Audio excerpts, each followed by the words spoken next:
তো আসসালামু আলাইকুম। আজকে আমি একটা বিষয় নিয়ে কথা বলবো, সেটা হলো বাংলাদেশ ক্রিকেট নিয়ে। তো আপনারা সবাই জানেন যে কদিন ধরেই একটা বিষয় নিয়ে খুব আলোচনা হচ্ছে। তো মোস্তাফিজের বিষয়টা নিয়ে তাকে আইপিএল থেকে বাদ দেওয়া হয়েছে ভারতের নিরাপত্তা কারণের জন্য, যে তাকে নিরাপত্তা দিতে পারছে না ইন্ডিয়া গভর্নমেন্ট। তো সেই ইস্যুতে তাকে বাদ দেওয়া হয়েছে আইপিএল থেকে।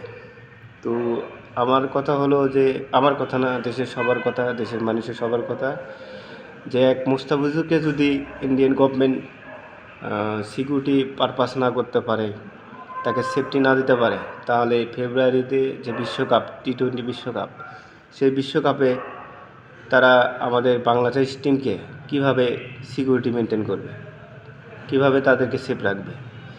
তো আমার কথা, আমরা যেহেতু একজনকে নিশ্চয় দিতে পারছে না তারা, তো আমরা সেহেতু ইন্ডিয়াতে টি-20 বিশ্বকাপ খেলতে না যাওয়াই বেশি উত্তম। কারণ ওখানে উগ্রবাদী কিছু সংগঠন আছে, তারা হুমকি ধামকি দিচ্ছে। তো আমরা দেশের ক্রিকেট এভাবে নষ্ট করা উচিত না। তো আমরা চাইব ইন্ডিয়াতে না খেলা হয়ে, যেহেতু পাকিস্তান হাইব্রিডে শ্রীলঙ্কায় খেলার আয়োজন করতেছে, যেহেতু শ্রীলঙ্কাও ইন্ডিয়ার সাথে যুক্ত আছে, তো আমরা চাইব যে শ্রীলঙ্কাতে আমাদের যে 4টা ম্যাচ আছে, এই 4টা ম্যাচ হওয়া উচিত। কারণ তাতে শঙ্কা থাকে না, আমাদের ক্রিকেটের কোনো ক্ষতি হবে না, বরঞ্চ ভালো হবে। যেহেতু ইন্ডিয়াতে এখন সিকিউরিটি পারপাস নেই, খুবই অসম্ভব কারণ আছে।